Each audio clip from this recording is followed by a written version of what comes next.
안녕하십니까. 황태순 TV의 황태순입니다. 오늘 2020년 2월 4일 우리 주만지 주호영 의원님 모셨습니다. 안녕하세요. 예, 안녕하십니까. 네. 오늘 마침 입춘이네요. 오늘 입춘이죠. 예. 근데 우리 입춘이면 이제 봄이 왔고 새로운 기운이 감돌 텐데 예. 내일이 바로 D-70입니다. 그렇습니다. 예, D-70. 사실은 의원님들 이제 불과 오늘부터 71일 후면은 4.15 총선이 있게 되고 아무래도 마음이 좀 여러 가지 바쁘시겠어요. 출래 불사춘입니다.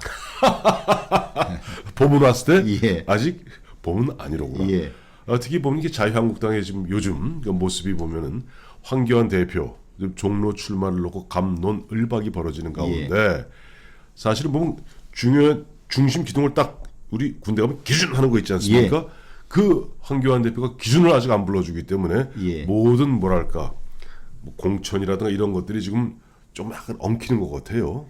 그 예전에 강재섭 대표께서 분당 출마하실 때 네. 늦게 결정하다가 선거를 망친 일이 있습니다. 그렇습니다. 저는 진작에 결정했으면 결과가 달라졌을 것이라고 보는데 네. 이번에도 그런 우를 되풀이하지 않았으면 좋겠습니다.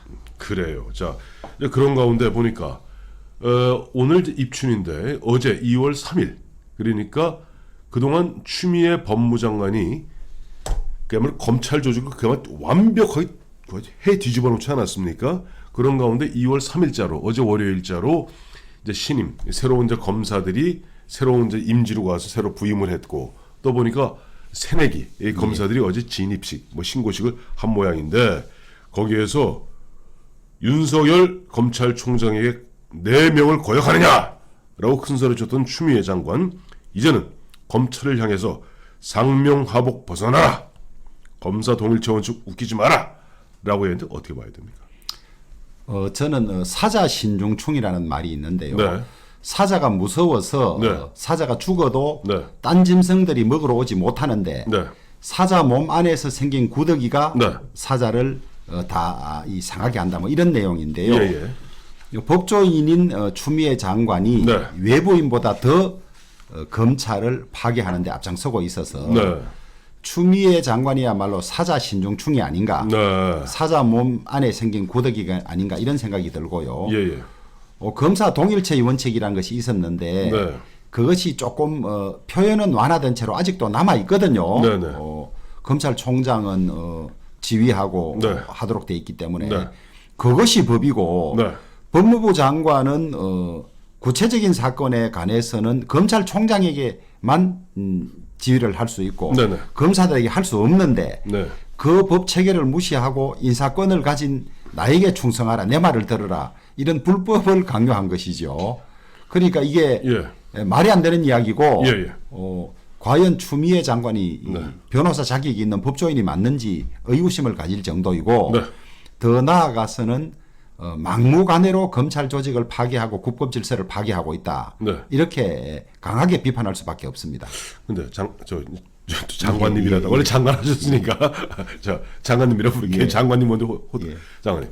근데 왜 추미애 장관은 왜 이렇게 검찰을 갖다가 이게 근본적으로 갖다가 흔한 얘기로 갖다가 난도질하는 이유가 있지 않겠어요? 정치적 뭐 저는 의도가 두 가지로 있지 봅니다. 예. 본인으로서는 이것이 지금 문재인 대통령과 그 측근들 방어에 가장 중요한 일이기 때문에 이것을 방어하고 나면 거기에 대한 보상이 있지 않겠나. 보상을 받아야겠다. 이 다음 서울시장 후보가 되는데 도움이 된다든지 아니면 대권 후보가 된다든지 그 보상을 노리고 하는 것이 아닌가. 첫째는 그런 생각이 들고요. 두 번째는 그것이 아니라 하더라도 지금 이 문재인 대통령과 그 측근 비서관들이 저질러 놓은 일들이 너무나 엄청나기 때문에 이것이 제대로 수사가 되면 정권이 휘청거리든지 정권을 내놓아야 될 정도니까 이거 뭐 어떤 무리를 무릅쓰고라도 이거는 막아야 된다. 이 요거도 먹는 거는 잠시고 정권 넘어가는 것은 큰 것이다. 그렇게 판단하고 있을 확률이 있다고 보죠. 그러니까 추미애 이제 장관 같은 경우도 지역구 5선 의원 아닙니까? 그러다 보니까 동물적 감각으로 현재 보니까 윤석열 검찰이 그 휘두르는 칼을 갖다 그대로 방치했다가는 정권이 무너질 수밖에 없겠구나 하는 위기감을 느끼는 거군요. 그래서 내가 악역을 내가 맡더라도 이걸 막아야 정권이 유지가 되지. 이 윤석열이 수사하는 대로 네. 제지하지 않고 그냥 두다 보면 네네. 이건 뭐 임종석 실장까지도 올라가고 더 위에까지도 올라갈 수 있겠구나. 네네. 이러면 이거 뭐 정권이 그냥 무너지겠구나. 이런 네. 위기감. 네. 뭐 그런 두 가지가 있을 수 있지 않을까 생각합니다. 이제 그 앞서 말씀하신 대로 보니까 마침 그 이번에 새로운 이제 검사들이 이제 보직 이동하기 직전에 윤석열 검찰총장은 이성윤 서울지검장의 반대에도 무릅쓰고 13명을 갖다가 기소했습니다. 예. 기소했고 나머지 2명, 그러니까 임종석과 지금 이광철이던가요? 예. 이 두 친구에 대해서 한번 조사하고 일단은 4월 15일 총선 때까지는 묵혀두어라 예. 라고 얘기했는데 지금 임종석과 이광철은 과연 어떻게 될까요? 저는 우선 윤석열 총장이 예. 이 강한 조직적 반대와 반발에도 불구하고 네. 13명 기소하게 된 것을 대단한 용기로 네. 이야기를 하고요. 예, 예. 그 다음에 이제 임종석이라든지 이광철이라든지 아니면 최강욱이라든지 이런 네네. 사람들은 네. 사실 수사에 고분고분 응하지 않았지 않습니까? 그렇죠, 그렇죠. 지금으로서 아직까지 기소하기에는 충분하지 않은 걸로 본 것 같아요. 네네. 그런데 지금 계속 선거가 이제 70여일밖에 안 남았기 때문에 네. 이걸 수사하면 또 무슨 의도가 어떤 애 뭐 정치적 수사네 이럴까봐 네네. 선거가 끝날 때까지는 수사를 잠정 보류한 걸로 보여집니다. 네. 그런데 선거가 끝나면 네. 임종석, 최강욱, 네. 그다음에 이강철 네. 다 저는 더 강하게 수사할 거라고 봅니다. 장관님. 근데 이런 거 있잖아요. 검찰이 이제 보면 이제 검찰총장이 자 이와 저와 같은 일이 있어요. 선거 기간 중에 뭐 수사를 갖다 더 이상 일단 스탑을 시켜놔라라고 예. 얘기하면 검사들이 가만히 있는 건 아니잖아요. 아마 그 정도는 또 단지 그것이 검찰총장의 명령으로 수사를 안 하는 것이 아니라 네네. 수사 검사들도 네네. 보통 선거 기간 중에는 후보에 대한 수사가 제한되는 법 규정들이 있습니다. 예. 그런 취지도 있고 하기 때문에 네네. 자칫하면 선거에 어느 편을 든다는 오해를 받을 수 있다는 그 네. 오해를 피하기 위해서 네네. 아마 선거 때까지는 수사를 잠정 유예한 것 같습니다. 아 그렇군요. 그 저는 뭐 제가 먼저 법에 대해서 잘 모르니까 법 봤을 때는 혹시 뭐 통상 같으면은 한 70일 동안 그다 검사님들이 가만히 놀지는 않을 거 아니에요. 예. 그러면 뭐 조용한 가운데 예. 그야말로 법리 검토를 하고 예. 더 정교하게 그야말로 칼을 예, 갈지 않겠는가. 증거 수집 활동이나 이런 것들은 끊임없이 할 걸로 보여집니다. 네네. 예. 예, 그렇습니다. 그리고 지금은 네. 수사가 당사자의 이 진술이나 입에 의존하기보다는 증거잖아요. 소위 디지털 증거들이 워낙 많기 때문에 그렇죠. 이제는 뭐 사실 본인이 출석하지 않아도 기소할 수 있을 정도로 네네. 그런 증거들이 널려 있기 때문에 네네. 저는 시간을 좀 보낸다든지 이런 것들이 증거 인멸에 그렇게 많은 시간을 주지는 않을 거라고 봅니다. 이제 앞서 보면은 이제 본인이 갖다 굳이 그 검찰에 나와서 조사를 받지 아니하더라도 디지털 증거 등등으로 그야말로 기소, 확실한 증거에 입각해서 기소할 수 있다. 대표적 케이스가 최강욱 비서관입니다. 그렇습니다. 예. 최강욱 씨 같은 경우는 막상 자기가 기소되고 나니까 오히려 화를 벼락같이 내면서 예. 자 윤석열 총장 두고 보자. 공수처에 부르겠다. 뭐. 말 됩니까? 예. 자 근데 아니 뭐 쥐도 급하면 고양이를 물려고 하니까 예. 뭐 그 정도로 아니 근데 이제 쥐도 급하면 고양이를 무는데 최강욱, 또 이광철, 그 다음에 임종석, 임종석 씨가 그다음 뭐 송철호, 울산시장하고 무슨 일면식이 예전 그 깊은 뭐 인간관계가 있는 게 아니잖아. 연배로 봐도 그렇고 왜 죽어라 하고 송철호를 갖다 붙이기 위해서 그야말로 그 공작을 하고 경찰을 동원하고 그다음에 청와대를 동원하고 다 동원했겠습니까? 결국 이 최종적 종착점은 문재인 대통령일 수밖에 없는 거 아니에요? 저는 옛 속담으로는 건너다 보면 절터라는 속담이 있고 요즘 젊은이들 말로는 안 봐도 비디오라는 말이 있습니다. 예, 맞습니다. 뻔한 거 아니겠습니까? 30년 친구 이사 간 사람을 도로 울산에 다시 와서 출마하게 했고 그다음에 이 사람 되는 것을 보는 것이 내 소원이라고 했고 그렇죠. 그다음에 당대표 할 때는 무소속인 송철호를 돕기 위해서 후보도 안 내고 했던 후보도 안 내고 거기다 턱하니 무소속 번호 달고 가서 같이 손잡고 이거 하고 그랬잖아요. 그럴 정도였으니까 그 주군의 뜻을 알아서 다 조직적으로 움직인 거 아니겠습니까? 그러니 이 수사가 더 들어가면 지금 청와대 비서관실이 3개 비서관실이 이렇게 조직적으로 움직였는데 그 비서관실을 다 움직이는 상층은 비서실장밖에 없는 것이고 그렇죠. 비서실장이 왜 움직였느냐? 그것은 송병기 수첩에 메모가 나온답니다. 부시장입니다. 송병기 예. 부시장. 대통령이 직접 출마를 권유하기에는 체면이 없어서 비서실장이 권유하는 걸로. 네. 그러면 그랬을 거 아닙니까? 야, 내가 직접 하기는 뭐 하니까 비실장 네가 좀 해봐라 이랬다는 거 아닙니까? 예. 알아서 하겠습니다. 그랬다는 거 아닙니까? 예, 예. 뭐 이미 뭐 나올 건 다 나온 거죠. 네. 예. 그런데 이제 궁금한 거는 예를 들어서 우리나라 헌법에 따라서 현직 대통령 경우는 내란과 외환의 죄를 갖다가 진 경우를 제외하고는 재임 기간 중에는 소추할 수 없잖아요. 예. 그럼 뭐 수사는 어떻게 되나요? 그거는 이제 설이 두 가지로 갈라집니다. 예, 예. 소추할 수 없기 때문에 네. 재직 중에는 수사도 할 수 없다는 설도 있고 네, 네.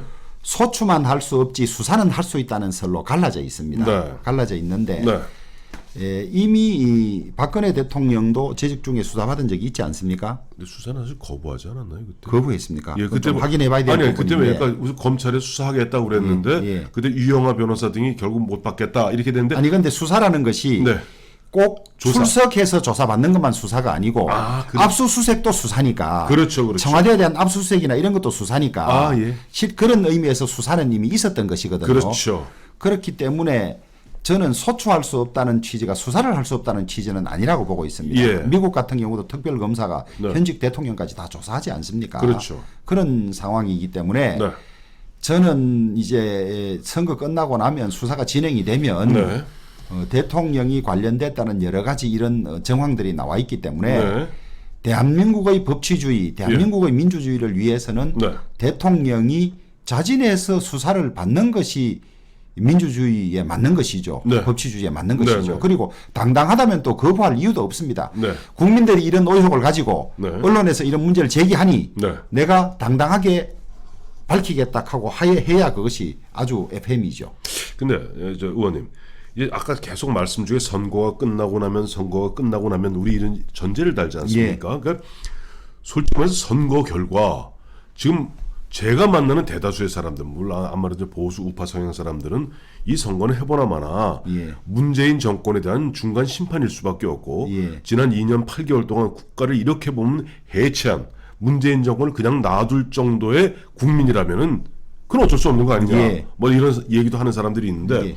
실제 선거 결과가 제 친구들의 그런 어떻게 보면 바람대로 예측대로 민주당이 어떻게 참패, 문재인 정권에 대한 중간 심판으로 귀결이 된다면은 앞서 말씀하셨던 뭐 보면 임종석이라든가 최광욱이라든가 이광철에 대한 수사도 또 여러 수사들도 굉장히 탄력을 받을 것 같은데 만에 하나 지금 보면은 선거 결과가 또 예기치 않게 또 많이 걱정하는 사람들은 이 사람들이 보면은 아니 별 꼼수를 다 써갖고 보면은 선거법을 이렇게 저렇게 바꾸는 사람들이라면은 뭐 흔한 얘기로 좀 뭐 선거도 마사지 할 수 있는 거 아니냐. 그 결과가 엉뚱하게 나올 수도 있는 거 아니냐. 그렇게 되면은 그동안 이 수많은 일들이 진행 안 될 수도 있는 거 아니냐는 걱정들도 해요. 저도 그런 우려를 가지고 있습니다. 예, 예. 사실 법은 네. 선거에 이기든지 지든지 관계없이 엄격하게 집행이 돼야 되는데 네, 네. 이 사람들, 네. 이자들의 하던 행태를 보면 네. 그냥 무지막지하게 막 덮으려고 하고 공수 쳐가지고 협박을 네. 하고 있는데 네, 네. 만약에 선거에서 자기들이 이기면 네. 이제 더 기세등등해서 네. 수사도 방해하지만은 네. 윤석열 총장도 찍어내기 위해서 압박을 하고 예. 공수처까지 동원해서 아마 난리를 칠 걸로 보여집니다. 네, 네. 그런 상황이고 네. 그다음에 선거가 민주당의 참패로 끝난다 하더라도 네.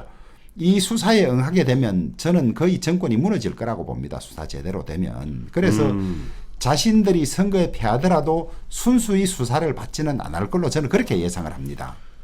순순히 받지는 않을 것이다. 예. 아까 앞서 말씀드린 대로 이 사람들이 보면 대통령 되자마자 제일 먼저 한 일이 보면은 임종석 실장 현재까지 드러난 바에 예. 따르면 등등등등 다 모여서 울산 부정선거를 획책했단 말이에요. 예. 이런 사람들이라면 앞서 우리 주 의원 말씀대로 정권이 무너질 수 있는데 이것을 막는 유일한 길은 흔한 얘기로 3.15 부정선거보다 10배 더한 짓을 하더라도 자기들 승리로 만들어낼 거예요. 예. 참 걱정됩니다. 예. 승리하면 승리했다고 기세등등해서 수사를 네. 막을 테고 네. 공수처 협박을 할 테고 네네. 선거에 실패하더라도 공수처는 7월에 발족하도록 돼 있으니까 그렇죠. 물론 이제 선거에 실패하면 공수처장 추천위원회 구성에 따라서 공수처가 7월에 발족이 안 될 수도 있습니다만은 네네. 네. 그걸로 압박할 뿐만 아니라 그것이 아니라 하더라도 네. 예를 들면 임종석 실장이 관여한 것이 나온다든지 네. 더 넘어서 대통령이 관여한 흔적이 나오면 우리 국민들이 그 정권을 용서하겠습니까? 그렇죠.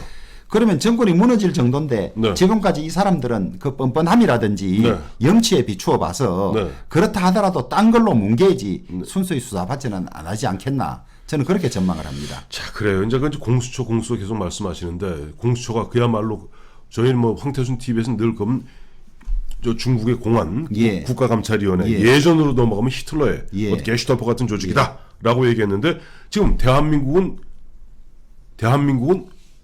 우한 폐렴. 예. 저 보면 청와대에서는 우한 폐렴이라는 표현 쓰면 안 된대요. 예. 뭐 신종 코로나 바이러스라고 쓰라고 얘기하는데 중국 걱정해서 어쨌든 우한 폐렴 때문에 나라가 큰 우한에 빠져 있음에도 불구하고 지금 공수처를 위해서는 바로 어제 그저께죠. 예. 정세균 총리하고 예. 그다음에 진영 장관 또 추미애 장관 셋이 턱 나와서 이제 보면 급속히 뭐 예비비를 동원해서라도 하겠다라고 서두른 이유가 뭡니까? 우선 우한 바이러스는 우한 폐렴은 아주 심각한데 네. 중국의 눈치를 보고 네. 또 시진핑 방안을 성사시키기 위해서 네. 비굴할 정도로 중국의 저자세를 취하고 있죠. 그렇죠. 예를 들면 그 후난성을 거친 사람들 입국 금지 시기에 딱 하다가 네네.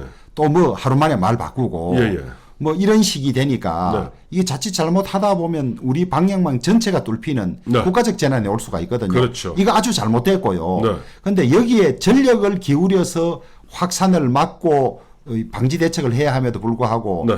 제밥에 더 마음이 있어서 이 사람들 입으로만 아마 이 우한 폐렴은 입으로만 이야기하고 예. 실제로는 네. 빨리 어떻게 공수처를 만들어 가지고 네, 네. 선거 끝나면 저 수사를 더 못하도록 막아야 되는데 훨씬 더 정신이 팔려 있습니다. 있으니까 네. 네. 이런 때는 이거 하더라도 조용히 해야 되는데 이걸 네. 무슨 총리에게 지시해서 공수처 준비단을 만들어라고 만들어라. 하는 자체가 네. 정말 나쁜 사람들이고 네. 그걸 뒤집어서 보면 네. 드러나면 죽을 짓을 한 뭔가가 없지 않고서야 왜 이러는지. 맞습니다. 그러니까 이런 거 믿고 지금 최강욱이라는 자는 예. 검찰의 그 소환 조사에도 예. 응하지 않고 예. 오히려 윤석열 검찰총장을 갖다가 너 이놈 너 공수처만 떠봐라 너 죽는다 예. 라고 겁박하고 있는 거 아니겠습니까? 그런데 우리 국민들이 어떤 국민이면 네. 하늘이 어떤 하늘입니까? 무심치 않을 겁니다. 않고 예. 저렇게 발악하던 독재자들이나 이런 사람들의 말로를 네. 우리가 다 봐와지 않았습니까? 그렇죠. 그래서 역천자는 망한다고 했는데 네. 이 문재인 대통령이나 최강욱 비서관 말들이나 행태를 보면 역천 중에 역천을 역천 중에 역천이죠. 예, 역천 중에 역천을 무시로 하고 있죠. 네, 예. 그렇습니다. 역천 중에 역천하니까 또 생각나는 게 하나 있습니다. 예. 왜냐하니까 최근에 보면 이제 보도됐는데 민주당에서는 부인한 게 하나 있어요. 이게 특별감찰관 제도입니다. 아, 예. 이 특별감찰관은 주 의원님 잘 아시겠습니다만은 원래 박근혜 대통령 후보의 공약이었어요. 예. 그래서 2014년 초에 그 당시 찾아보니 2월 28일이던가요. 그날 국회에서 통과되었더라고요. 그래서 특별감찰관은 대통령 직속으로 두되 대통령의 배우자와 다음에 사촌인의 예, 친인척 친척. 그리고 수석비서관급 이상의 청와대 수석비서관 이상의 딱 괜히 국한돼 있어요. 예. 이 사람들 감찰하게 돼 있습니다. 예. 근데 이걸 없애겠다는 거예요. 제가 이 특별감찰관 임명에 직접 관여를 한 것이 예. 바른정당 원내대표 할 때 제가 지속적으로 임명하라고 요구를 해왔던 사람입니다. 네. 그래서 추천 방식까지도 이야기했는데 원래는 야당의 추천을 맡기는 게 가장 좋아요. 네네. 야당이 추천에 들어가면 제대로 보고 제대로 할 거 아닙니까? 그렇죠. 그런데 그 당시 우원식 원내대표가 네. 아마 저는 속내를 이거 추천 안 해서 무산시켜야 되겠다는 걸 내용에 깔고 네네. 자기들이 추천해야 되겠다 하면서 이 추천을 안 하는 겁니다. 예. 그 이후에 확인해 보니까 이 자유한국당에서 네. 명단까지 내밀었는데 네. 자기들 마음에 안 든다고 이래 보내면서 네. 청와대는 뭐라고 이야기하는지 하면 국회에서 추천이 안 와서 우리가 임명을 못 한다고 시간을 보내고 있고 네.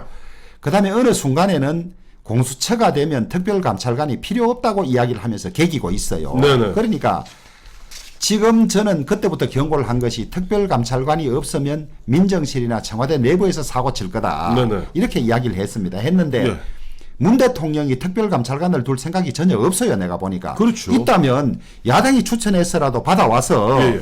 우리 청와대에서 무슨 부정이 있는지 부패가 있는지 잘 좀 들여다 봐달라 해야 그게 제대로 된 거 아니겠습니까? 네, 그렇죠. 근데 4년이나 지금 이걸 이러고 있어요. 있는데 이 특별감찰관 제도가 공수처와 다른 것은 네. 대통령 가족들이나 친인척들에 대해서는 특별감찰관은 감찰을 할 수 있는데 네. 공수처는 이 수사기관이기 때문에 네. 범죄 혐의까지 나가지 않으면 수사를 시작할 수가 없어요. 그렇죠. 그래서 그 사각지대를 메우질 않는데 네. 저는 이 특별감찰관을 비워두고 지나가는 이 얍삽한 수 때문에 지나고 나서 몇 배의 대가를 치를 것이다. 훨씬 더 그 사이에 사고를 친 것이 커서 네. 오히려 더 사법 처리를 더 크게 받을 확률이 높다. 이렇게 이야기를 합니다. 그렇죠. 그러니까 특별감찰관은 말 그대로 사전 예방적 차원이죠. 예. 경고음을 울리는 것이 예. 특별감찰관이고 앞서 말씀하신 대로 공수처는 물론 뭐 대통령 친인척 다 포함되어 있습니다만은 그건 뭐냐니까 범죄에 이르러서 범죄 혐의가 드러났을 때 수사하는 기관이죠. 예. 수사해서 이제 검사나 판사나 경찰은 직접 기소하고 예. 아닌 경우는 검찰에 갖다가 이제 뭐 이첩한다고 그러나요? 이첩하는 그런 조직인데 아마 이 사람들 머릿속에 옛날 이석수 예. 박근혜 정부 시절에 예. 이석수 특별감찰관하고 우병우 민정수석의 그 갈등을 갖다가 생각하는 것 같습니다. 예. 아니 특별감찰관이 그때도 우병우 수석이 잘못한 거지요. 네네. 특별감찰관이 민정수석 주로 지금까지는 민정수석실이 네. 대통령 주변의 부정불법을 덮는 일에 관여를 해서 네. 민정수석이 처벌받은 적도 많아요. 그렇습니다. 그 민정수석이 그렇게 못하도록 들여다보는 게 특별감찰관이거든요. 네. 감찰관인데 우병우가 이석수를 추천했던 것 같아요. 네네. 그러니까 우병우는 이석수 특별감찰관과의 관계를 자꾸 사적으로 본 것이죠. 네네. 공적으로 처리해야 될 일을. 네. 그래, 형이 나에게 이럴 수 있어. 이랬다는 거 아닙니까? 그런데 예. 민주당에서 특별감찰관을 복수로 추천하면 대통령이 한 사람을 뽑도록 돼 있는데 네. 민주당이 하나 추천하고 자유한국당이 하나 추천하자는 거예요. 예, 예. 그러면 누구를 지명하겠습니까? 민주당. 그러면 대통령이 원하는 특별감찰관을 마음에 드는 사람을 갖다 놓으면 특별감찰관을 둘 이유가 뭐가 있습니까? 그렇죠. 그러니까 속내가 싫은 거예요. 예. 아예 싫은 거예요. 싫고 박근혜 대통령 때도 했던 이런 좋은 권력 감시 장치를 네. 이렇게 뭉개고 있는 문재인 대통령의 양심이 저는 정말 이해가 잘 안 돼요. 앞서 이제 우리 주 의원 말씀하셨습니다만은 지금 특별감찰관이 40개월째 공석이다 보니까 그 공백에서 나중에 이 정권 끝나고 나서 다시 복귀해 봤을 때 얼마나 많은 사람들이 얼마나 크게 다칠지 예. 참 불을 본 듯합니다. 그리고 이 지금 특별감찰관을 폐지한다는 이야기가 나오니까 네. 화들짝 민주당이 폐지를 검토한 적은 없다 그러는데 네. 사실 지금 폐지되어 있는 거나 마찬가지죠. 40개월 마찬가지인데다가 예. 연간 얼마 지금까지 70억 예산을 썼어요. 특별감찰관 밑에 있는 직원들은 있거든요. 직원들은 있죠. 이 70억이나 국고를 손실하면서 감찰 활동은 안 하고 있는 거예요. 아마 문재인 대통령 그럴 겁니다. 일자리 창출이었습니다. 몇 개라도. 참 그렇습니다. 자, 오늘 주 의원 모시고 그 다음에 현재 추미애, 윤석열 다음에 과연 문재인 대통령은 기소 가능한 것인가까지 두루 살펴봤습니다. 감사합니다. 감사합니다.